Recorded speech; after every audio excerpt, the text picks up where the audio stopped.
Chapter 14. Lights Amid the Darkness. The history of the professing church in the Middle Ages is one of such darkness and corruption that it seems impossible that any elements of light or truth could remain within it. Yet we find there lived amid the gloom men who bear the hallmark of true piety, and who held, though mingled with the current superstitions, the essential truths of the gospel.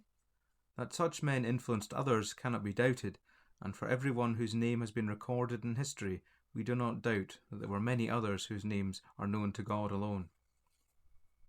Such a man was Anselm, Archbishop of Canterbury during the reigns of William Rufus and Henry I.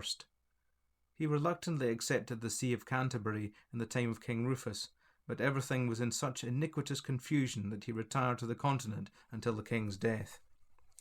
There he spent his time in writing against certain old heresies which were then being revived.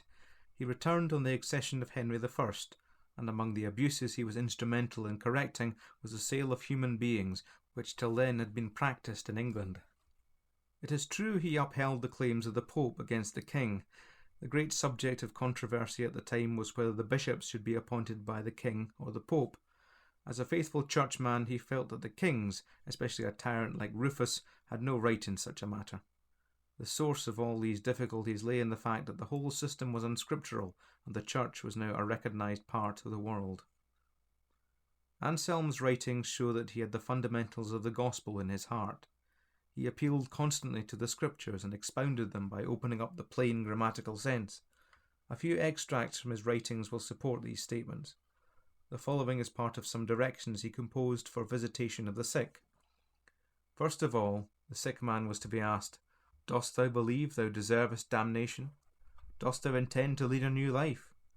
If he said yes to these two questions, he was to be told, "Dost thou believe thou canst not be saved but by the death of Christ?" If the answer was again in the affirmative, he was to be told, "See then, while life remains in thee, that thou repose thy confidence only in the death of Christ. Trust in nothing else. Commit thyself wholly to this death. And if the Lord will judge thee, say, Lord, I cast the death of our Lord Jesus Christ between myself and thy judgment." In another work he says, "If natural possibility by free will, as the wise of this world says, be sufficient unto salvation, both for knowledge and for practice, then Christ is dead in vain, and his cross is of none effect. But so surely as human salvation depends on the cross, so surely is that secular wisdom convicted of folly, which knows not the virtue of the cross, and substitutes a phantom of human merit and ability in its room." How he satisfied his conscience in respect to the superstitions and idolatrous practices in the church we cannot explain, but he indicates clearly that for him there was but one mediator, the man Christ Jesus, saying, "To what other intercessor I can have recourse I know not, except to him who is the propitiation of our sins." He addresses the Son of God as the Redeemer of captives, the Saviour of the lost, the hope of exiles, the strength of the distressed, the enlarger of the enslaved spirit, the sweet solace and refreshment of the mournful soul, the crown of conquerors, the only reward and joy of the citizens of heaven, the copious source of all grace. That he enjoyed as well as believed is demonstrated by the following extract from his writing. "Hasten the time, my Saviour and my God, when what I now believe I may see with eyes uncovered, what I now hope and reverence at a distance I may apprehend, what I now desire according to the measure of my strength I may affectionately embrace in the arms of my soul, that I may be wholly absorbed in the abyss of thy love." God has had his witnesses in every station of life. An example of such at this period was Margaret, Queen of Scotland. She is said to have been a woman of the rarest piety, and to have had great influence not only on her husband, but on the whole kingdom of Scotland. Theodoric, a monk who wrote her life, says, "She would discourse with me concerning the sweetness of everlasting life in such a manner as to draw tears from my eyes." Her daughter Matilda, who became the wife of Henry I of England, was also looked upon as a pious Christian. Still earlier in this century, there appeared at Orleans in France two remarkable witnesses for the truth, Stephen and Ledric, both canons of the church. They were men of piety and learning, loved and revered by the people. They taught the truth of God in purity and sincerity. A man who pretended to be a seeker after truth desired to be instructed in their teaching, but it was base hypocrisy. He listened only to betray. They were apprehended, brought before a council at Orleans, condemned to the fire, and burned at the stake in 1022. These were the first martyrs in France since pagan days. Berengarius of Tours, who lived in this century, deserves a brief mention, for he attacked the doctrine of transubstantiation, which had been hatched by the monk Pacius Radbertus in the 9th century. He stirred up a veritable hornet's nest. His scriptural views, which found support all over Christendom, were condemned by a succession of councils. Brought before the Pope, he recanted, but soon lapsed and continued to teach as before. This happened several times, and he finally died in his bed in 1088, greatly regretting his weakness in not standing boldly for the truth. In 1091 was born Bernard of Clairvaux, author of 2 well-known hymns, which in the English translation are doubtless familiar to the reader. Jesus, the very thought of thee, with sweetness fills the breast, and Head once full of bruises. Bernard showed signs of an earnest desire after heavenly things while still a child, and like so many was attracted to a monastic life. His zeal was unbounded, his austerities so extreme as to damage his health. He was very studious and became a learned as well as a religious man. He joined the strictest of the monastic orders, the Cistercian. Entirely free from ambition, he refused several bishoprics, but became abbot of the monastery of Clairvaux. His piety, his learning, his eloquence earned for him a great reputation, and he was looked up to throughout Christendom.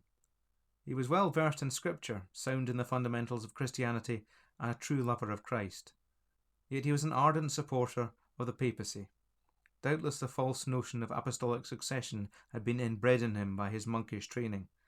To him the Church doubtless appeared as one universal Church which could trace its origins in unbroken continuity to the days of the Apostles.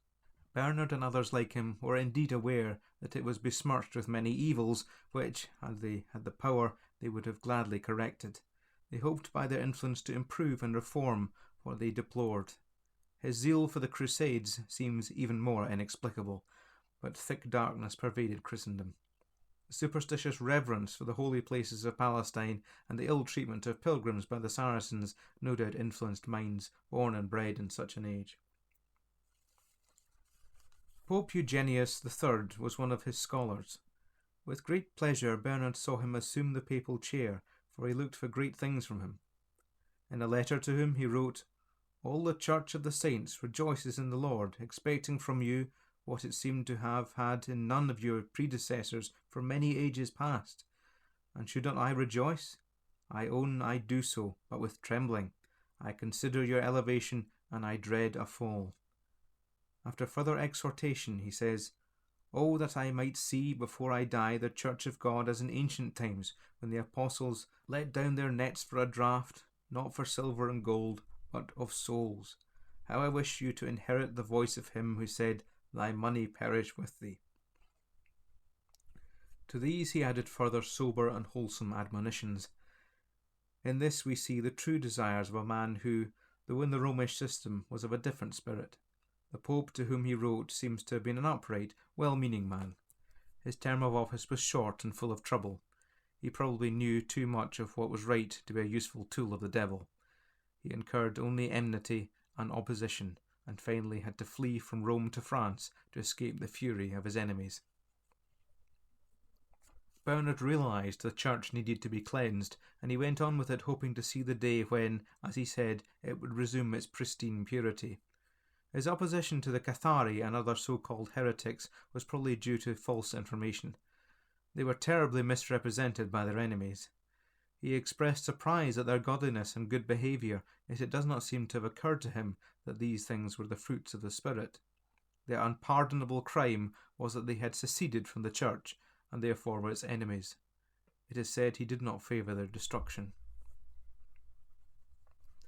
Bernard effectually silenced, not by carnal weapons, a real heretic, Abelard, who was writing profusely at that time. Abelard's teaching was similar to present-day modernism and denied all that was vital in Christianity. He represented the death of Christ merely as a great example, denying its atoning value. The two men met in a public debate before an illustrious assembly, the king and many nobles and bishops being present. Bernard went in faith, making no preparation, relying on the Lord's words, "It shall be given to you in the same hour what ye shall speak." Abelard withdrew from the contest without reply and cast himself on the mercy of the Pope. He spent the rest of his life in a monastery. In answering Abelard's heresy, Bernard brought into relief the cross of Christ as the very basis of redemption. Great and necessary, he said, was the example of humility. Great and worthy of all acceptation was the example of his love. But remove redemption, and these have no ground to stand upon. I would follow the humble Jesus. I desire to embrace with the arms of love him who loved me and gave himself for me. But I must eat the paschal lamb. Unless I eat his flesh and drink his blood, I have no life in me. It is one thing to follow Jesus, another to embrace him, another to feed upon him. Therefore, neither examples of humility nor displays of love are anything without redemption. We see from this brief extract how clear Bernard was as to the great foundation of the Christian faith, redemption. As in other days, this attack of the enemy recoiled against himself, and the truth itself was brought into clearer relief and more widely spread abroad. Among his writings is a tract containing the substance of a sermon he preached before the clergy at Paris. In it he insists on the necessity of divine illumination as a requisite to genuine conversion, urges self-examination, and points out the salutary effect of a true conviction of sin. Wholesome is that weakness which needs the hand of the physician, and blessed is the self-despair through which God himself will raise and establish the heart. Even here the converted soul shall find the pleasures to which he is called 100-fold greater than those he has relinquished, as well as, in the world to come, eternal life. Expect not from us a description of their nature. The Spirit alone reveals them. They are known only by experience. Not erudition but unction teaches here. Not knowledge but inward consciousness comprehends them. That the memory of past sins should remain and the stain of them be taken away, what power can effect this? The word alone, quick and powerful and sharper than a two-edged sword. Thy sins are forgiven. Let the Pharisee murmur, who can forgive sins but God alone? He who speaks thus to me is God. His favour blots out guilt.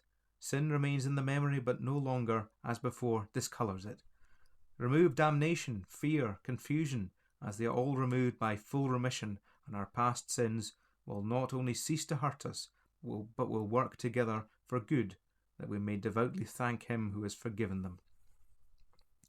Towards the close of this address, he rebukes those who bring worldly ambition into the service of God.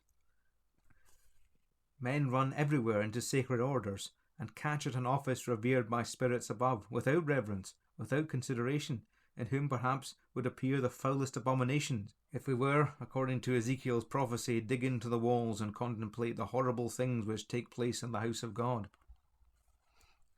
Much else may be quoted to show how closely Bernard kept to the truth of Scripture, that he was a true lover of Christ, and was conscious of the power of the Holy Spirit. His sincerity and humility were universally recognised. He disclaimed any virtue or ability of his own, attributing all to divine grace. He studied, among other scriptures, the Song of Songs, and discerned in it a figure of the love of Christ for the Church, his great condescension towards it, though sullied and dishonoured by sin, and the reciprocal affection of the Church for Christ. He does not seem to have distinguished the visible Church, seen in the Roman system, from the true body of Christ. He hoped and prayed for its reformation.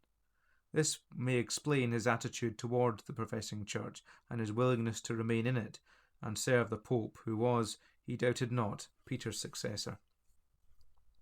It is sad that he was so far carried away by the current of these times as to preach the Second Crusade, and by his eloquence and influence to lead thousands to lose their lives in that awful disaster.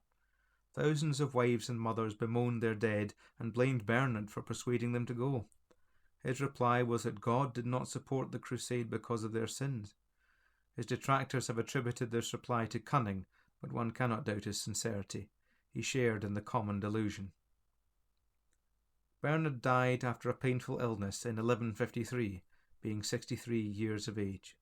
His life was probably shortened by the effect of the austerities of his early life as a monk. Peter de Bruys died 1126. This man laboured in the Dauphiné for 20 years. His teaching seems to have been none other than the Apostles' doctrine. He was seized and burned to death in 1126 at St. Giles, near Toulouse. His followers were called the Petrobrusians. Henry the Heretic, 1143. A gospel preacher of great sanctity, Henry traversed a large part of Switzerland and southern France. Such power marked his preaching that his enemies said the enchantment of his voice was enough to melt the very stones. Crowds came to hear him. It is said that where he preached the churches were emptied and the idolatrous customs of the church neglected. Even Bernard of Clairvaux was stirred up to preach against him, for, as we have seen, Bernard, with all his saintliness, never ceased to be a blind devotee of Rome. Henry was condemned and imprisoned and disappeared. History is silent as to his fate. His followers were named Henricians. Arnold of Brescia, 1155. A simple monk, this man had great plans for a radical reformation of the Church. The Church of Christ, said he, is not of this world. Set the clergy free, he said, from temporal wealth and temporal duties to become free to serve the flock. He demanded nothing less than that this hierarchy, which had crowned itself with temporal dignities and which sustained itself by temporal arms, should retrace its steps and become the lowly and purely spiritual institution it had been in the 1st century. He was condemned to silence and retired to Zurich, where he continued to disseminate his doctrines. Later he dared to enter Rome and carry his teachings into the enemy's camp. Rome was in those days in a state of continual ferment. His teaching fell on barren soil. An outward reform was not God's way. Arnold paid for his boldness by his life. He was seized and burned to death, and his ashes thrown into the Tiber. From the 12th century to the time of Wycliffe, there are scarcely any others in the Romish Church whose names come within the scope of our record. Grosseteste, Bishop of Lincoln, spoke boldly against the growing abuses of the papacy, but his evangelical light was dim. The testimony of Christ was more and more to be found with a growing body of persons outside the pale of Rome, a body of persecuted and despised heretics by whom the gospel torch was kept burning till that great revival called the Reformation cast its brilliant beams upon the world.